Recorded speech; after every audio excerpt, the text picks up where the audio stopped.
Welcome back to my channel. আশা করি আপনারা সবাই ভালো আছেন, আমিও ভালো আছি। পুরো ক্রিপ্টোকারেন্সি মার্কেটে যদি সিনারিও দেখি, সেক্ষেত্রে অল যে কয়েনগুলো আছে সেই অলস কয়েনগুলো কিন্তু 45%, 50%, 60% দাম। কিছু কিছু অলস কয়েন আছে যেগুলো মোটামুটি একটা জায়গায় আছে, বাট ওভারঅল সিনারিওটাই কিন্তু ডাম সিচুয়েশন। আমরা যদি দেখি কার্ডানোর কথা, পেপের কথা বা অ্যালগোর কথা, এসবারের কথা, বং, অ্যাপটোস, গালা, সো প্রত্যেকটা রেন্ডারের মতো কয়েনও কিন্তু 41%, 42% দাম করছে। সো এই ক্ষেত্রে আমি যদি বলি বিটকয়েনের কথা, বিটকয়েন কিন্তু একটা সাইডওয়েজ মার্কেটে চলতেছে। সেটা আমি গত কয়েকদিন আগেও বলছিলাম যে মার্কেট এখানে থেকে সাইডওয়েজে চলবে, কাজে এই জায়গাটাতে ফিউচার ট্রেড নেওয়ার পর যদি আপনাদের স্টপ লস কিন্তু বারবার হিট হওয়ার একটা পসিবিলিটি আছে। সো এই জায়গাটাতে ট্রেড নিতেও কিন্তু আমি মানা করছিলাম। এখন কথা হচ্ছে যে এই মার্কেটের অবস্থান বা এই মার্কেটের যে সিচুয়েশন আছে, এখান থেকে মার্কেটে কোন দিকে কি যাইতে পারে বা পসিবিলিটি কি আছে সেই বিষয়টা নিয়ে আলোচনা করব। দেখুন, প্রথম অবস্থায় যদি বলি, মার্কেটে এই মুহূর্তে কোনো ভালো নিউজ নেই। যতগুলো নিউজ আছে, ফ্রড নিউজ বা আদার কিছু কিছু নিউজ আছে যেগুলো মার্কেটের জন্য কিন্তু খুব একটা বেশি ভালো না।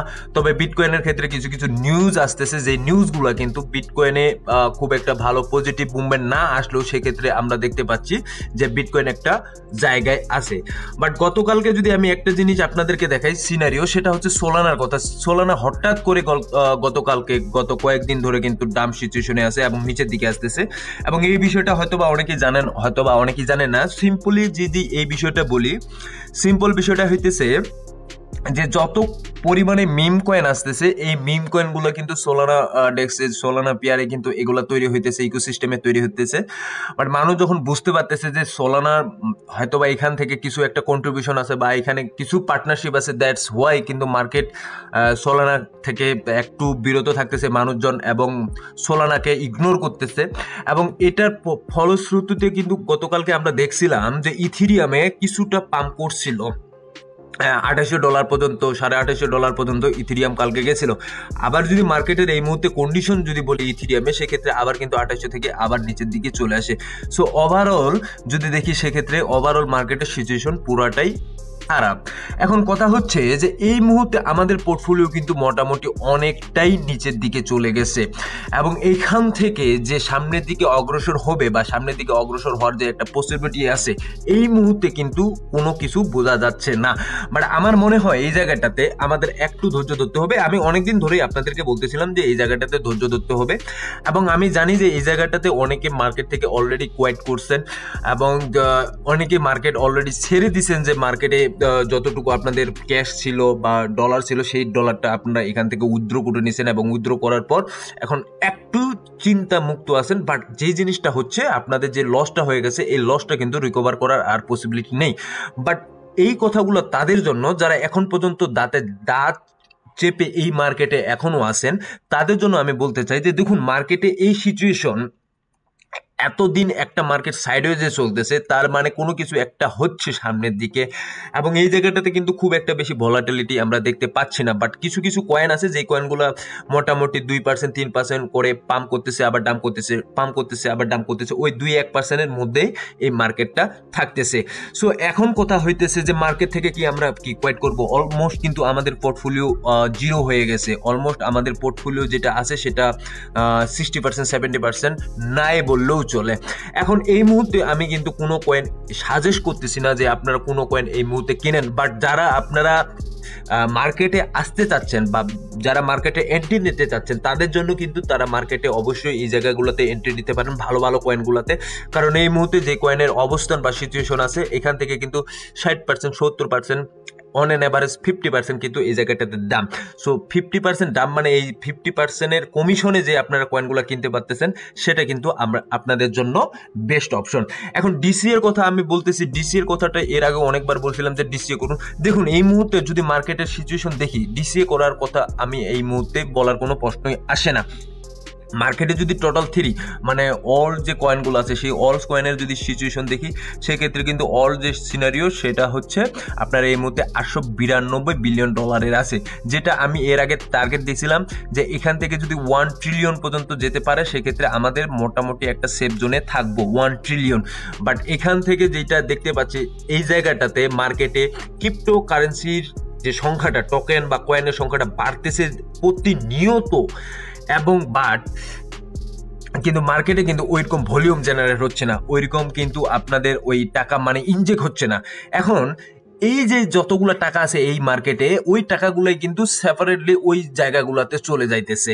দেখুন আপনারা যদি দেখেন যে গত কয়েকদিন আগেও কিন্তু এই জায়গাটাতে মানে 11.30 বা 11.20 মিলিয়ন ছিল। এই জায়গাটাতে এখন এখানে দেখুন, এখানে এখন আছে 11.57 মানে 60, মানে অলমোস্ট 12 মিলিয়ন টোকেনের কাছাকাছি কিন্তু হয়ে যাইতেছে। বাট মার্কেটে টাকা ইনজেক্ট হচ্ছে না, ওই টাকাটাই আবার নতুন করে অন্যান্য আদার কয়েনে যাইতেছে, এটা কিন্তু বাস্তব কথা। তার পাশাপাশি যদি দেখি টোটাল মার্কেট ক্যাপও কিন্তু এই জায়গাটাতে কমতেছে, তার মানে এখান থেকে মানুষ টাকা উইথড্র করছে। সো দেখুন কয়েকটা ফেজ এই জায়গায় কাজ করতেছে। প্রথম ফেজটা হইতেছে মার্কেটে টাকা ইনজেক্ট হচ্ছে না, প্লাস কয়েনের সংখ্যা কিন্তু বাড়তেছে, টোকেনের সংখ্যা বাড়তেছে, এবং মার্কেট থেকে মানুষ টাকা উইথড্রও করতেছে।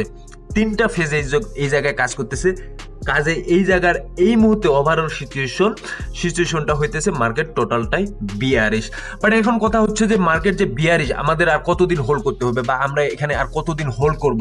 এই মুহূর্তে যদি প্রেডিকশনের কথা বলি, সেক্ষেত্রে সাইডওয়েজে মার্কেট, যেহেতু বিটকয়েন আছে, বিটকয়েন সাইডওয়েজে যতদিন থাকবে সেক্ষেত্রে আমরা বলতে পারি যে মার্কেট একটা স্টেবল অবস্থানে আছে। এখান থেকে কিন্তু বিটকয়েন নিচের দিকে আসতেছে না, 90 বলেন বা 85 বলেন বা 80 বলেন, দূর পর্যন্ত আসতেছে না, বড় একটা কারেকশন নিতেছে না। ওই জায়গাটাতে 90, 96, 95, 96, 94 এই জায়গাটাতে আছে।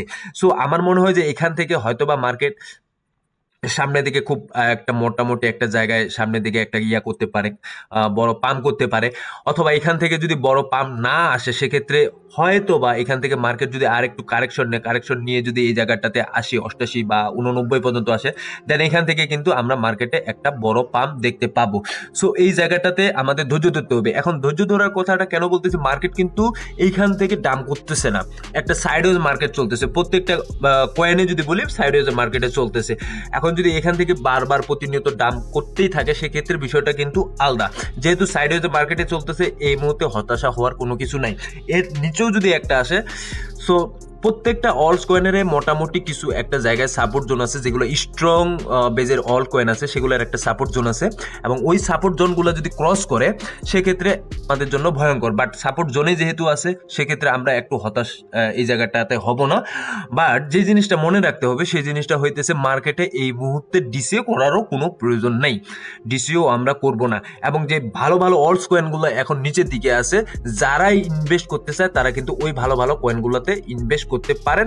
অথবা যারা ইনভেস্ট করতে চান না, বা যারা চিন্তা করতেছেন যে এই মুহূর্তে মার্কেটে তো আমাদের অনেক টাকা অলরেডি এখানে বসে আছে, বা অনেক টাকা এই জায়গায় পড়ে আছে, সেক্ষেত্রে আমি ডিসিও করব কি কারণে, আমি তাদেরকে বলবো যে ডিসিও করারও প্রয়োজন নেই। দাঁতে দাঁত চিপিয়ে এই জায়গায় পড়ে থাকুন, এবং অ্যাট এ টাইম মানে কোনো একটা সময় মার্কেট আপনাকে এই জায়গায় প্রফিট দিবে, এটা আপনি শিওর থাকুন। হয়তোবা এই মুহূর্তে হতাশ হচ্ছেন, এই মুহূর্তে আপনি চিন্তা করতেছেন যে এই যে মার্কেটটা আছে, এই মার্কেট আমাকে কি দিল, বা মার্কেট টোটালি আমাকে একটা ফ্রাস্ট্রেশনের জায়গায় নিয়ে গেছে। এটা বাস্তব যে আমাদেরও একই অবস্থা, কারণ আমাদেরও এই জায়গায় পোর্টফোলিওতে ইনভেস্ট আছে, অনেক কয়েনে আমরাও ইনভেস্ট করছি।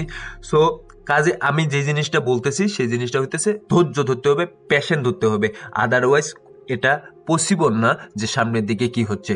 সো মার্কেটে যে আপডেট, সেই আপডেটটা হচ্ছে এতটুকুই, এবং মার্কেটে পরবর্তীতে আপডেট আসলে আপনাদের সামনে আবার আপডেট নিয়ে আসবো। তো ধন্যবাদ, সবাই ভালো থাকবেন, সুস্থ থাকবেন, দেখা হবে নতুন কোনো ভিডিও নিয়ে।